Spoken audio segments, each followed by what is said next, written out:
our whole goal was to have a home base for when we went traveling in our RV and just have some place to call home, come back to when we were tired of being out on the road. And so we were focused on the property. We wanted a little bit of land, so we got 2 acres. We wanted a small cabin, not a tiny house, but something small for 2 people. And it had to have a garage, had to have, you know, a well and a septic system and electric, everything already in place. We didn't want to have to drill a well or anything.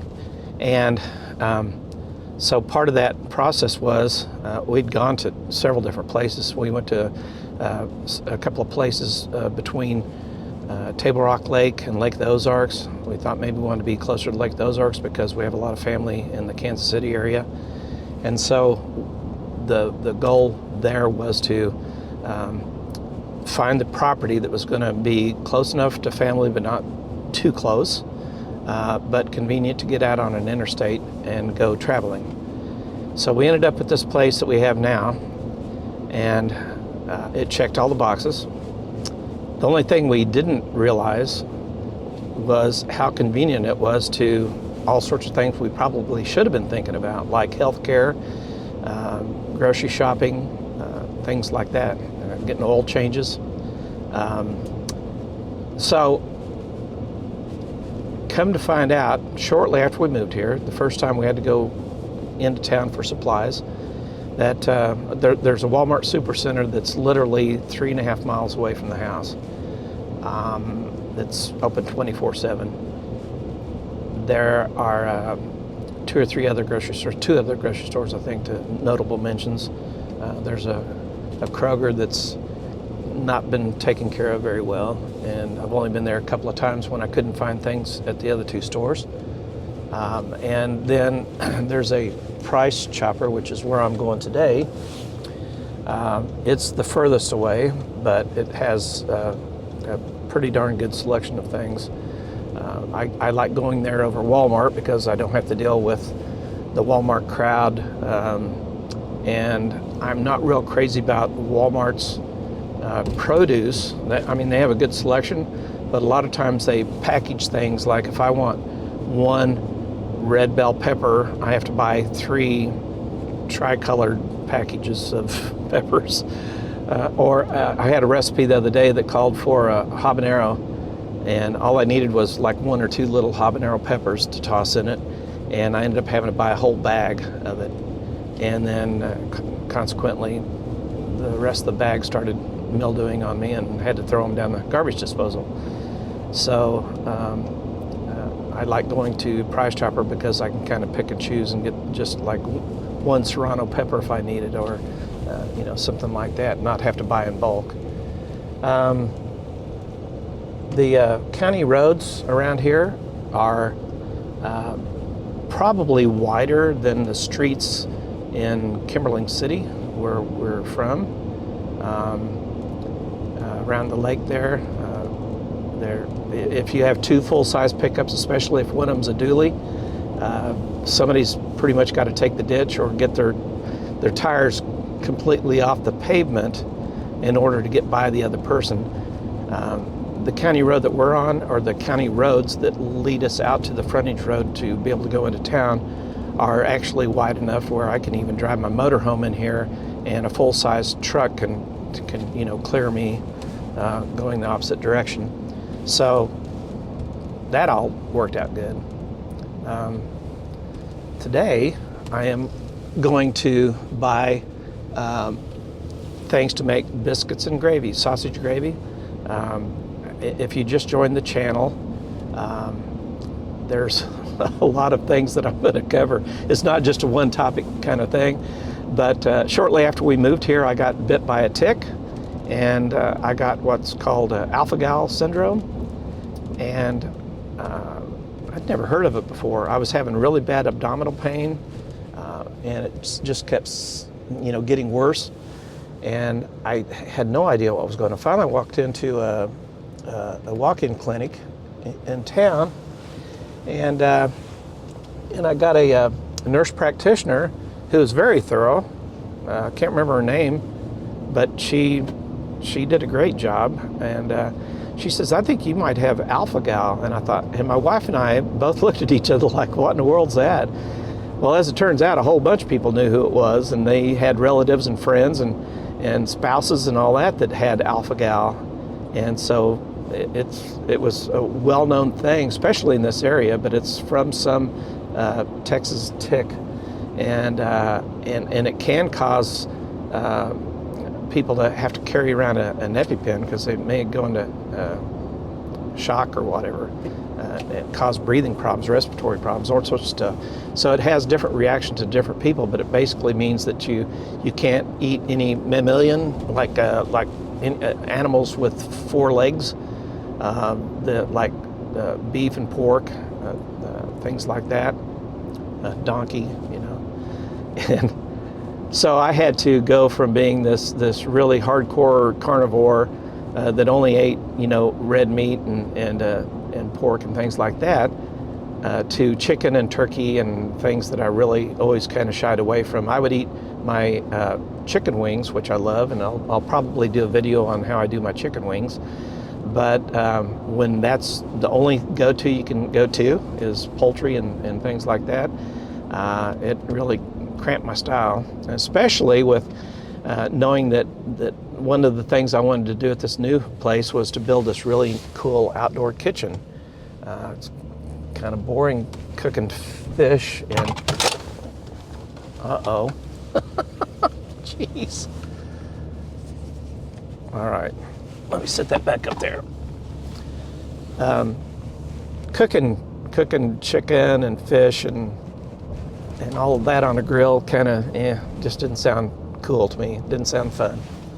So my wife found this chiropractor in a neighboring town that she is like one of 3 people in the entire state that's certified to do this acupuncture, and it's called SAAT. And they basically, and I'll put up a deal on the screen here, she has this device and she has these vials that have this clear liquid in it. They're supposed to represent the different proteins like beef fat, pork fat, on and on and on.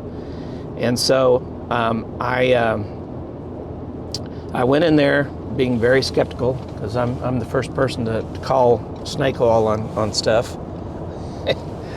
But my wife said, come on, do it. It would be worth it if it worked. And I thought, yeah, it would be, because typically if you have alpha-gal, if you've been diagnosed, and by the way, when you go in and they do the blood work, they send it off to some lab in California. It takes about a week or so to get it back. When you get it back, normal is supposed to be 0.6, and mine was 45.0. So on the scale, I was way up there, and I thought, oh my gosh. And typically when someone's being diagnosed with alpha-gal, it's 3 to 5 year experience before your body goes back to normal and you don't have any kind of a reaction to eating beef or pork or anything like that. And I love, bacon. I had my favorite bacon that was made in Missouri. It's a thick peppered bacon. Loved it. I used to give it to my son-in-law for gifts and stuff because that's how much I liked it. And then there was some in-house made breakfast sausage from a grocery store back home that I really loved and used to buy all the time, and couldn't go that route anymore. So it was kind of life-altering for a while. But I went down there to this chiropractor, and she does this test, and she has me hold this wand in one hand and then make like an OK symbol in the other hand. And she'd put a vial in there and she'd say, okay, I'm going to try to separate your finger and thumb. You try to keep me from doing that. And I go, okay. And so I did the first one, and she wasn't able to pull my finger and thumb apart. And I told her, I've got a Kung Fu grip. You probably won't be able to do this. And then she swapped out these vials and put another one in, and then she reached up there and stuck her fingers down inside my finger and thumb and was able to pull it apart. And I go, no way. And so she tried another one and she couldn't pull it apart. She tried another one and she was able to pull it apart. Tried another one and was able to pull it apart. She says, okay, I'll be right back. And she leaves to go get the tacks or whatever that they put in your ear. And I asked my wife to come over. I said, you come over here and see if you can pull my finger and thumb apart. It'd been funny if I said, see if you can come over here and pull my finger. But anyway, so I made the okay symbol, and my wife stuck her fingers down inside there, and she could not pull my finger and thumb apart. And I go, okay. So I bet you what the doctor's doing is she's just, I don't know. I was still skeptical. I had no idea what was going on. But anyway, she comes back in the room, and she puts she marks my ear where these tacks are supposed to go. She has some kind of a probe that goes in there and shows her the exact location where each tack's supposed to go. And I was going to require 7 pins or tacks or whatever, needles. And they're super, super small and short. And so she put all 7 of them in there, and each one, she'd put a little round Band-Aid on, just a tiny little circular Band-Aid to keep the pin in there, the needle or whatever. And then she'd put some kind of like surgical glue over the top of that. And I was supposed to leave all of those in there for an entire month. Well, we ended up going to Florida. We drove down to Florida and rented a Vervo, stayed down there for 2 weeks, had to move my appointment out because I was supposed to go back in on January 5th and we were still in Florida at the time. So I actually had the tacks in there for a total of a little over 6 weeks. And I'd gone into the pharmacy and picked up some of those, a bottle of the liquid bandage stuff that you can paint on, because I had to keep water out of my ear. When I took a shower, I had to put a little shower cap over my ear and all that. And I'm just drove me crazy because I wanted to wash that ear so badly. And so in the process of having those in there for 6 weeks, some of the Band-Aids, the little circles came out, and I'd paint some more of the liquid bandage on there. And this kept going on and on and on. But anyway, finally got back home. And we got back home on a Saturday, and my follow-up appointment to see if I had passed the test on this SAAT. I went in at 10 o'clock on Monday morning, and she tested me, and it showed that I didn't have any reaction to any of the beef or pork or beef fat or pork fat or any of that stuff. Anything she tested me for, it was fine. And she couldn't pull my finger and thumb apart. And I thought, okay. And she says, now, do you have to carry around an EpiPen? And I said, no. It just caused me to have, my reaction was lower abdominal pain and just really feeling horrible and not having any, just felt really lethargic and wasn't able to get up and move around and all that very well. And so she says, well, I don't want you to just go right out and eat a steak, but you can start out by, eating about a teaspoon of protein a day, like a teaspoon of ground beef or steak or pork or whatever, but limit it to a teaspoon a day to see how it works out. And if everything works, then you can start increasing your intake. And I said, okay. So we left, and I think right off the bat we went to a pizza buffet in the same town where the doctor was. And I ended up eating a whole piece of Supreme pizza, which had a little bit of sausage and hamburger and pepperoni, which is my favorite. And doing all of that, I still had no problem whatsoever with stomach problems or anything. And I thought, man, this is awesome. This is really awesome. And so then I decided the next day, we live really close to a Longhorn Steakhouse, and ever since we lived here, I couldn't eat any steak.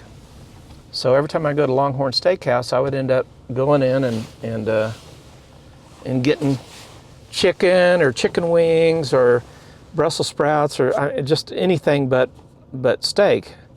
And so I ended up going into Longhorn Steakhouse and getting a 6-ounce steak and ate the whole thing. Got a loaded baked potato which had bacon in it.